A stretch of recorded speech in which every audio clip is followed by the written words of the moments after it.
Assalamu alaikum warahmatullahi wabarakatuh. How are you dear students? Hope you all will be fine and safe in your homes. Let's start our maths. Open your books. Dear students, कल आप लोगों ने multiplication का test किया था. आज हम लोगों ने पेज नंबर 83 का क्वेश्चन नंबर 2 सॉल्व करना है. पेज नंबर 83 का क्वेश्चन नंबर 2.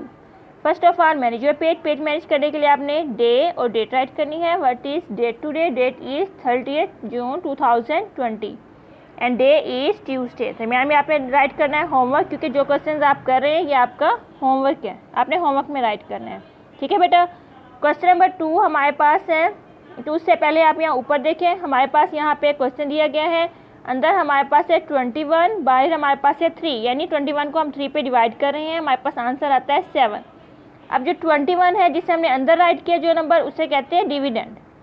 उसे क्या कहते हैं? उसे कहते हैं डिविडेंड. और जिस नंबर से हम डिवाइड कर रहे होते हैं उसे कहते हैं डिवाइज़र. जो नंबर बाहर होता है उसे क्या कहते हैं? डिवाइज़र. और जो हमारे पास आंसर निकलता है, यानी 7 हमारे पास आंसर निकला, तो उसे कहते हैं क्वोशिएंट. उसे क्या कहते हैं? क्वोशिएंट. ठीक है. अब ये 3 आप लोगों ने अच्छी तरह से याद रखना है, फिर आपने क्वेश्चन को सॉल्व करना है. ठीक है. क्वेश्चन नंबर 2 है for each sum circle the numbers which matches the word. अब हमारे पास एक क्वेश्चन दिया गया, हमने नीचे से रीड करना है. उसके बाद हमने तीनों में से जो हमारे पास होगा आंसर हमने उस पर सर्कल कर देना है. ठीक है. अब यहाँ पे हमारे पास है 42 को हमने किया है 6 पे डिवाइड. 6 7 ज़ा 42. ठीक है. अब हमारे पास नीचे क्या है? यहाँ पे क्वोशिएंट है. हमने इन तीनों में से बताना है कि क्वोशिएंट कौन सा है. कौन सा है? 7. जो हमारे पास आंसर निकला था ये हमारे पास क्वोशिएंट है. ठीक है. इसी तरह से हमारे पास यहाँ पे क्या है? डिविडेंड. ठीक है. अब आपने तीनों में से बताना है कि डिविडेंड कौन सा है. जो वैल्यू अंदर होती है उसे कहते हैं डिविडेंड. इसे हम सर्कल कर लेते हैं. ठीक है. इसी तरह से हमारे पास यहाँ पे है 63, 7 और 9. अब हमने बताना है इसमें से क्वोशिएंट कौन सा है. क्वोशिएंट हमारे पास है 9. जो आंसर होता है उसे हम क्वोशिएंट कहते हैं. ठीक है. इसी तरह से हमारे पास ये वाला क्वेश्चन देखते हैं. यहाँ पे हमारे पास है डिवाइज़र. अब आपने बताना है कि इन तीनों में से डिवाइज़र कौन सा है. जो नंबर बाहर होता है वो क्या होता है? डिवाइज़र होता है. ठीक है. ये हमारे पास डिवाइज़र है. अब इसी तरह से आपके जो बाकी पार्ट्स रह गए हैं आपने उसे बुक पे ही सॉल्व करना है. ठीक है. किस पे सॉल्व करना है? बुक पे आपने होमवर्क करना है. ठीक है बेटा. Take care. अल्लाह हाफिज़.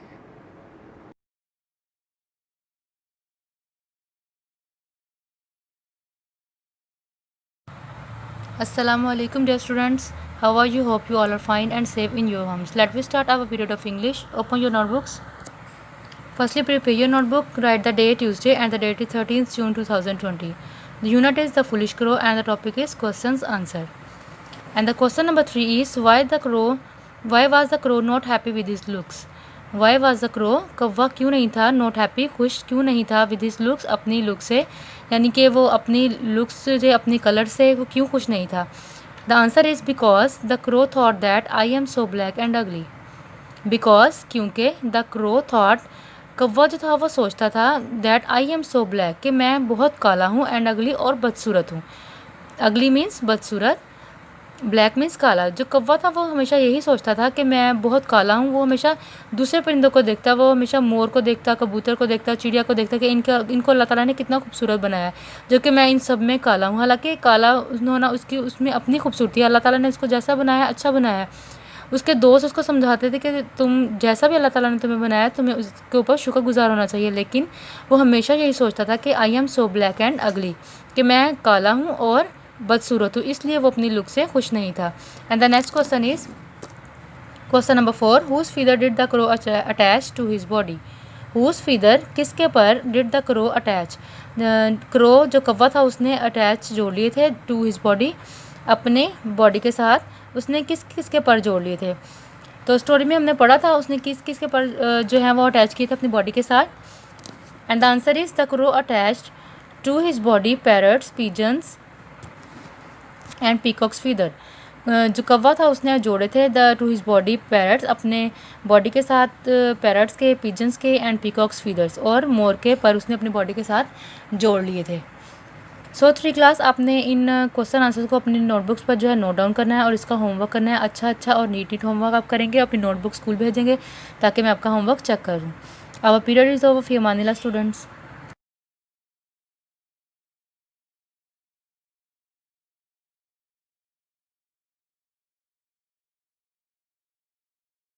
Assalamualaikum warahmatullahi wabarakatuh. How are you dear students? Hope you all will be fine and safe at your home. Dear 3 class, let's start our today's lecture. So open your books. My dear students, as we have completed our unit number 7 force. बेटा इस unit में हमने पढ़ा था कि किस तरह से फोर्स जो है वो चीज़ों पर असरअंदाज होती है और फोर्स की डेफिनेशंस पढ़ी थी हमने फोर्स का वर्क पढ़ा था कि किस तरह से फोर्स चीज़ों की शेप को चेंज कर देती है, उनकी मूवमेंट को, वे ऑफ मूवमेंट को, डायरेक्शन को चेंज कर देती है। ठीक है बेटा, हमारा यूनिट चूँकि कंप्लीट हो चुका है तो आज हमने अपनी एक्सरसाइज करनी है। तो एक्सरसाइज में हमारा यूनिट नंबर क्वेश्चन नंबर 2 है आज का। तो हम क्वेश्चन नंबर 2 देखते हैं। Answer this question. इसका फर्स्ट क्वेश्चन है व्हाट इज़ अ फोर्स। एक फ़ोर्स क्या होती है, यानी कि हमने फ़ोर्स की डेफिनेशन लिखनी है। तो बेटा हम देखते हैं कि फ़ोर्स की डेफिनेशन क्या है। जी तो बेटा पेज को कैसे मैनेज करना है ये तो आप लोगों को पता है, ठीक है ना। आपने लेफ़्ट साइड पे डेट और राइट साइड पे डे राइट करना है, सेंटर में अपना SW और यूनिट का नेम, नंबर और फिर टॉपिक। हमारा आज का टॉपिक है क्वेश्चन आंसर्स। तो हमारा फर्स्ट क्वेश्चन था व्हाट इज़ अ फोर्स या व्हाट आर फोर्सेस। तो हम लिखेंगे forces are pushes and pulls. ये हमने चैप्टर में भी डेफिनेशन पढ़ी थी। Forces are pushes and pulls. Next question देखते हैं। क्वेश्चन नंबर 2 का पार्ट 2 है what can a force do. एक फ़ोर्स जो है वो क्या कर सकती है, या एक फ़ोर्स से कौन कौन से काम सर अंजाम दिए जा सकते हैं। तो हम देख लेते हैं कि हम फोर्स की हेल्प से क्या क्या काम कर सकते हैं। बेटा इसका आंसर है forces can cause objects to change shape. Forces क्या काम कर सकती हैं कि ऑब्जेक्ट्स की शेप को चेंज कर सकती हैं। वे ऑफ मूवमेंट, उनके मूव करने का तरीक़ाकार। स्पीड अप, किसी भी चीज़ की स्पीड को बढ़ा सकती हैं। स्लो डाउन, किसी चीज़ की स्पीड को स्लो कर सकती हैं। स्टॉप, किसी चलती हुई चीज़ को रोक सकती हैं। And move in a new direction, या फिर उनके हरकत करने की, मूव करने की डायरेक्शन को, सिम्त को चेंज कर देती हैं। ठीक है, ये सारी चीज़ें हमने पिक्चर्स देखी थी, साथ साथ डिटेल में पढ़ा था कि forces can cause objects to change shape, way of movement, speed up, slow down, stop and move in a new direction. ठीक है बेटा, इन क्वेश्चंस को आपने नोटबुक पे नीटली राइट भी करना है और उनको अच्छे तरीके से लर्न भी करना है। कल हम नेक्स्ट क्वेश्चंस करेंगे, तब तक के लिए फ़ी मानिल्लाह, अल्लाह bless you, have a nice and safe day.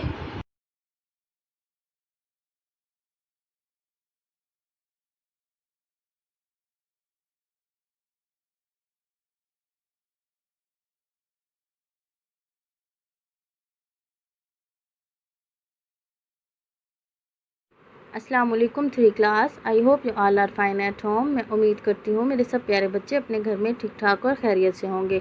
प्यारे बच्चों, अब हम हमारा उर्दू का लेक्चर शुरू करते हैं। उसके लिए मेरे सब प्यारे बच्चे अपनी उर्दू की बुक ओपन करेंगे। शाबाश बेटे, जल्दी से ओपन कर लें। हाँ जी मेरे प्यारे बच्चों, जैसे कि आप सबको पता है कि हमने हमारे सबक, हमारी कौमी ज़बान है कि कल मश्क शुरू की थी और हमने उसके जो है वो आज आगे के सवालात करने हैं। उसके लिए मेरे सब प्यारे बच्चे अपनी मश्क वाला पेज ओपन करें। हाँ जी प्यारे बच्चों, अब हम हमारा सवाल नंबर 5 शुरू करते हैं और वो क्या है, मिसाल के मुताबिक वाहिद की जमा बनाएं। अब बेटा हमने वाहिद की जमा बनानी है और वो किस तरीके से बनानी है कि बेटा जो वाहिद लफ्ज़ हमें दिया गया होगा उसके आखिरी हर्फ के साथ हमने क्या करना है, हमने ये का सिरा बनाना है और उसके बाद नून गुन्ना लगाना है साथ। ठीक है बेटा, जैसे कि ये देखिए राहें, अब हे के साथ क्या है, ये और नून गुन्ना लगाया गया है। बेटा इसी तरीके से हमने ये सारे जो है वो वाहिद के जमा बनाने हैं, ये और नून गुन्ना लगा के। ठीक है बेटा, जैसे रुकावट, रुकावटें। हाँ जी बेटा, इस तरीके से रुकावटें, रुकावट, रुकावटें। मुश्किल, मुश्किलें। बेटा लाम के साथ हमने क्या किया है, ये का सिरा बना के साथ नून गुन्ना लगाया है, मुश्किल, मुश्किलें। हैसियत, हैसियतें। बेटा हैसियत में भी हमने ते के बाद ये का सिरा बना के हमने नून गुन्ना मिलाया है साथ, हैसियत, हैसियतें। ज़बान, ज़बानें, यानी कि नून के साथ हमने ये और नून गुन्ना मिलाया है, ज़बान, ज़बानें। अंजुमन, अंजुमनें। बेटा नून के साथ ये का सिरा और फिर नून गुन्ना, अंजुमन, अंजुमनें। ठीक है बेटा, यहाँ पे हमारा ये सवाल नंबर 5 मुकम्मल हुआ। प्यारे बच्चों, अब हम हमारा सवाल नंबर 6 शुरू करेंगे और वो क्या है, दुरुस्त जुमले पर टिक और गलत जुमले पर क्रॉस का निशान लगाएं। यानी कि बेटा हमें यहाँ पर जुमले दिए गए हैं, हमने उनको रीड करना है और फिर ये बताना है कि ये जुमला सही है या गलत है। तो आए बेटा अब हम हमारे जुमले रीड कर लेते हैं। हमारा पहला जुमला है, पाकिस्तान की कौमी ज़बान उर्दू होगी। हाँ जी बेटा, अब क्या है कि पाकिस्तान की कौमी ज़बान उर्दू होगी। जैसे कि पाकिस्तान बनने के साथ ही कायद-ए-आज़म ने क्या फरमा दिया था कि पाकिस्तान की कौमी ज़बान उर्दू होगी। तो बेटा क्या है, ये हमारे जो है वो जुमला ये क्या है, बिल्कुल ठीक है, इसलिए हम इसके सर्कल में टिक का निशान लगाएंगे। हाँ जी बेटा, अब हम हमारा अगला जुमला पढ़ लेते हैं, उर्दू एक बाज़ाब्ता ज़बान नहीं। तो बेटा अब क्या है कि उर्दू जो है उसके कोई कायदो ज़वाबित नहीं है बेटा, उर्दू जो है वो एक बाज़ाब्ता ज़बान है ना, तो लेकिन यहाँ हमें कहा गया है कि उर्दू एक बाज़ाब्ता ज़बान नहीं है। तो बेटा क्या है कि ये जुमला हमारा गलत है, इसको हम क्या करेंगे, इसके सर्कल में क्रॉस का निशान लगाएंगे। हाँ जी बेटा, अब हमारा अगला जुमला है, उर्दू तुर्की ज़बान का लफ्ज़ है। हाँ जी बेटा, अब हमने हमारे सबक में भी और उसके बाद हमने हमारे जो है सवालात में मुख्तलिफ़ जगह पर हमने पढ़ा है ना कि उर्दू किस ज़बान का लफ्ज़ है, उर्दू तुर्की ज़बान का लफ्ज़ है। तो बेटा हमारा ये जुमला भी क्या है, सही है। तो बेटा हम इसके सर्कल में क्या करेंगे, टिक का निशान लगाएंगे। हाँ जी बेटा, अब हमारा अगला जुमला क्या है, उर्दू चारों सूबों में नहीं बोली जाती। हाँ जी बेटा, उर्दू चारों सूबों में नहीं बोली जाती, ये तो गलत है ना बेटा, क्योंकि हमने सबक में पढ़ा है कि उर्दू जो है वो कौमी ज़बान है और ये पूरे मुल्क में हर जगह बोली और समझी जाती है और चारों सूबों में भी बोली और समझी जाती है। तो बेटा क्या है कि जब पूरे मुल्क में बोली जाती है तो इसका मतलब चारों सूबों में भी बोली जाती है, तो इसका मतलब ये हमारा जुमला क्या हुआ, गलत हुआ। तो इसको हम क्या करेंगे, क्रॉस लगाएंगे इसके सर्कल में।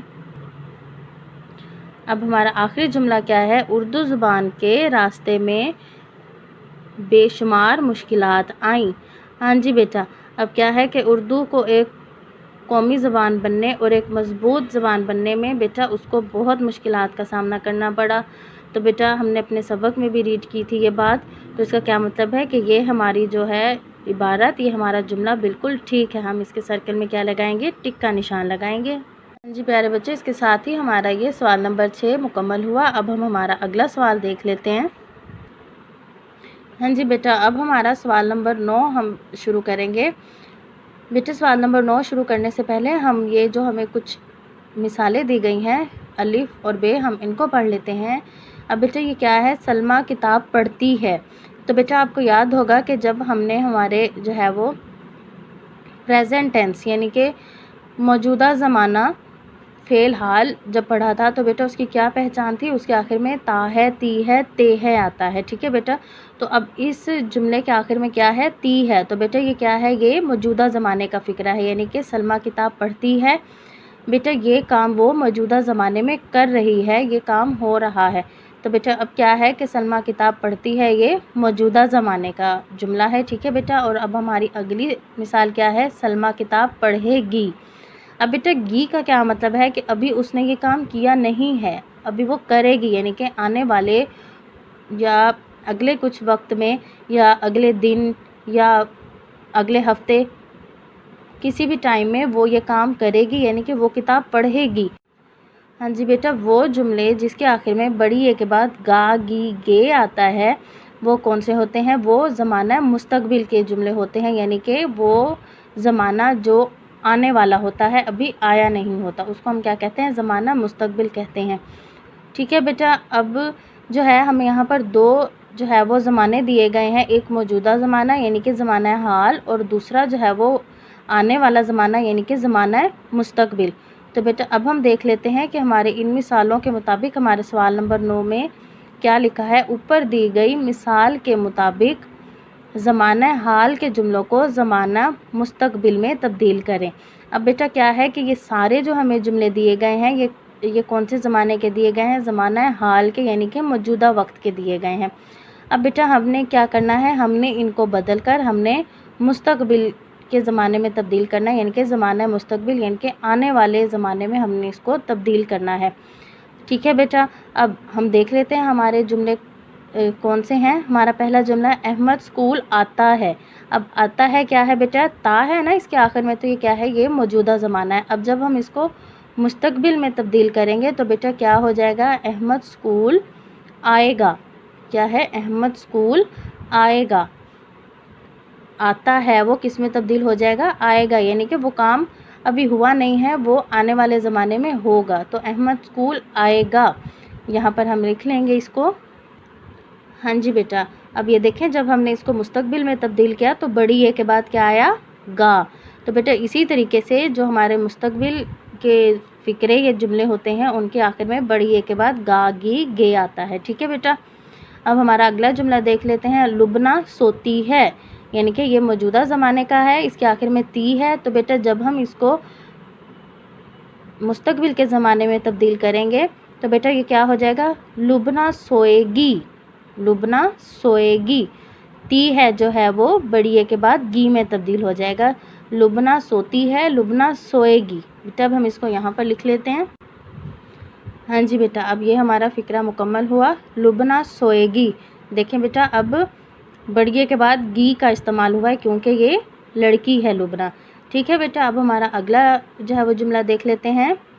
घोड़ा दौड़ता है। अब बेटा देखिए इसके एंड में क्या है? इसके आखिर में ता है। तो बेटा ये क्या है? ये मौजूदा ज़माने का जुमला है। अब जब हम इसको ज़माना मुस्तकबिल में तब्दील करेंगे तो बेटा क्या होगा? बड़ी ए के बाद गा लगेगा क्योंकि यहाँ पर हमें घोड़ा जो है वो क्या है? मुज़क्कर है, तो फिर हम गा लगाएंगे। घोड़ा दौड़ेगा। घोड़ा दौड़ता है तब्दील होकर क्या बन जाएगा? घोड़ा दौड़ेगा। हाँ जी बेटा, देखें जब हमने इसको ज़माना मुस्तकबिल में तब्दील किया तो बड़ी ए के बाद गा लिखा गया। ठीक है बेटा। अब हमारा अगला जुमला हम देख लेते हैं। बच्चा कलम से लिखता है। अब देखिए इसके एंड में क्या है? इसके आखिर में ता है। तो बेटा ये ज़माना हाल का फ़िक्रा है। अब जब हम इसको तब्दील करके ज़माना मुस्तकबिल में लिखेंगे तो बेटा ये कैसे हो जाएगा? बच्चा कलम से लिखेगा। क्या है? ता की जगह हम बड़ी ए लगा लेंगे। बच्चा कलम से लिखेगा। बेटा अब हम इसको लिख लेते हैं। हाँ जी बेटा, देखिए हमारा ये जुमला जो है वो तब्दील हो गया। बच्चा कलम से लिखेगा। अब हमारा अगला जुमला क्या है? परिंदा चहचहाता है। तो बेटा ये जो है वो ज़माना हाल का जुमला है। अब जब हम इसको ज़माना मुस्तकबिल में तब्दील करेंगे तो क्या हो जाएगा? परिंदा चहचहाएगा। परिंदा चहचहाएगा। ठीक है बेटा। अब हम इसको यहाँ पर लिख लेते हैं। हाँ जी बेटा, ये देखिए हमारा ये फ़िक्रा भी मुकम्मल हुआ। परिंदा चहचहाएगा। ठीक है बेटा, इसी सवाल के साथ हमारा ये सबक यहाँ पर मुकम्मल हुआ। तो बेटा जैसे कि आपको बताया गया था कि हर सबक के आखिर में जब वो मुकम्मल हो जाएगा तो क्या होगा? आपका जो है वो टेस्ट होगा, आपकी असेसमेंट होगी। तो बेटा अब आपने क्या करना है?